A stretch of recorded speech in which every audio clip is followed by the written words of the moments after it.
Hello everyone, I am back again. I'm coming at you here in front of a different location. We have a bookcase behind me. I have not read all these books. A lot of these books aren't even mine. But I thought it looked kind of nice. It had a different kind of flair to it, so sure, try it, why not? Anyway, we're going to be talking about feelings and emotions. It's been a long time. I can't remember because lately we have been talking more of like processing things and thinking through things. And sometimes, yes, I mean, emotions are going to be involved, but it hasn't been directly to feelings and emotions. But this week, recently, I have been thinking about, because a long time ago I subscribed to a YouTuber when I first started learning how to do makeup. Recently, she's been ending her videos by saying like an ending spiel, but part of it is saying that she loves us. And the first time I heard it, I was like, you love me? How can you say you love me? Because you don't even know me. I'm a no-name person. I'm some random person. And yet you can say that you love me. This does not compute. I do not understand this. I do not get this. This is weird to me. I don't understand. The innards of the brain just like combust and then you get the smoke coming out. Yep, that was me. What I finally understood is that I was taking it too seriously. So the thing is, with that word love, I'm taking the word love way too seriously. So I don't just throw around the word love in any old circumstance. I'm not gonna just go around and say, hey, I love you guys. I'm just not gonna do that. I can't. It's just so weird to me. If I were to do something like that, I'm not at the point right now where it would sound genuine. It would sound disingenuous. Maybe if I was acting in a play, I would try my best to portray somebody who is emoting this love for other people, but I just can't at this point. And it's like, this is weird. I'm getting way too serious about this. I can see that here's a moment in my life where my demon is showing. Demon feeling is showing right here because it's not something. And on top of that, it's demon FI, so feelings are introverted, and so for me to understand the feelings of others, it gets even more like, I don't even understand my own feelings. Now I need to try to understand what you're trying to say with your feelings. And then it gets even more like muddy and complicated and confusing, and I get weird about it. It's gonna take some time. Like, I don't know if I'll ever get to the point where I can say that I just love random people. I just don't think I can use that word. I can't just throw that word around, because to me that word is reserved. I purposely reserve that word for special circumstances. And I know that's kind of weird, but maybe that goes along with rules. And like, I have this theory when it comes to the functions and the rules that they have. And so that's for another video, but I would definitely say for my FI, the rule that I've put in place for myself is love is reserved for special circumstances. I don't just throw it around. And the same thing with hate. I don't hate everything.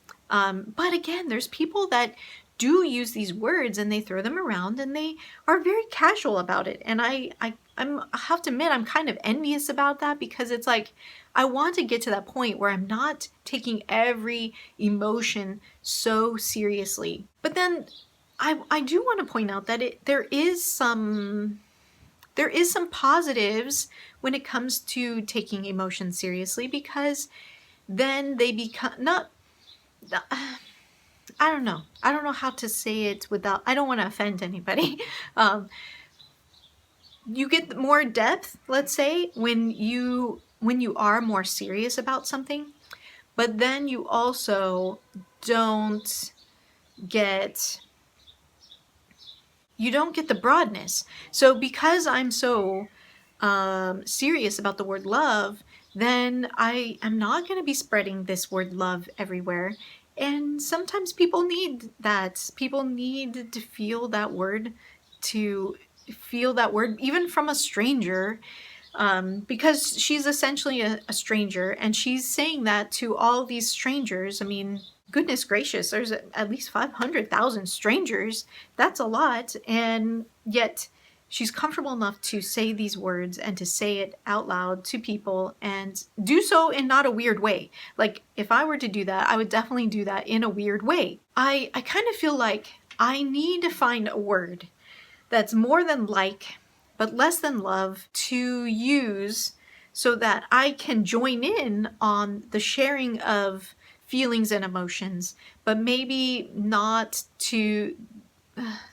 using these words that I have branded as more special words I'm going to use. And to be fair, I don't know a lot of words when it comes to feelings and emotions. I need those wheels of emotions to help me figure out different ways to say things. Otherwise, I'm just going to feel those same 7 emotions and not know a good, precise way to say it. And love, to me, is both precise and imprecise. I use it very precisely, but I hear a lot of people use it very imprecisely, and in that case, I'm very narrow in my use and they're very broad. So, okay, well, I need to figure out another way. So I'm going to use Thesaurus, and it is definitely my best friend, because I've actually find that a lot of times I am very particular about words, and I think the particularity comes with, it's kind of twofold. One, it's because I think words are very powerful in what they can convey. Like, even right now, I'm like stopping to think, what is the right word to say here to convey the emphasis that I want to make, the idea that I'm trying to explain to you guys. And I feel like a lot of times when we're not precise with our words, then we're not conveying something to the best of maybe what we want to. And I think part of that is kind of connected to ST clarity. I definitely want to make sure that what I am portraying is very clear. But then I think part of it is also tied to feminine DE. So there's a part of, at least for me, I know that people probably use precise language for different reasons, but for me, feminine DE is trying to kind of find the right fine-tuned way to kind of portray and convey something to others so that it is received well. And so those two things together, I think, make me use the thesaurus. Has now become my best friend. And okay, so let's see. Synonyms for love: admire, care for. Care for, that sounds kind of like a rejection. When someone says, I love you, and you say, oh, I care for you too. I do not care for. Choose, like The Simpsons. I choose you. That's Ralph and his little Valentine card. Fond of, that sounds like King of the Hill. I am not unfond of you. It's a good thing I did not go into voices. They sound nothing like what they're supposed to sound like. Cherish. I can stand behind the word cherish. So there is my thoughts, at least, on some of the demon feeling things that go on in my brain. I'm starting to finally recognize when these weird moments are happening, and when I get weird and awkward and too serious about something, then my antenna like perks up and I'm like, ding, ding, ding. There is the demon there. And so, yes, demon feeling is right there.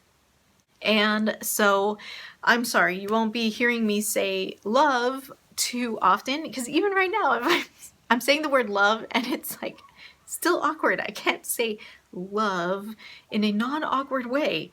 But I can say that I cherish you all, and I cherish the time that I have with you guys, and I hope that you join me next time when we talk about something different. It won't be about feelings and emotions. Well, it's always about feelings and emotions deep down inside, but it won't be directly. And until then, take some time to stop and think about who you are and your own feelings and thoughts.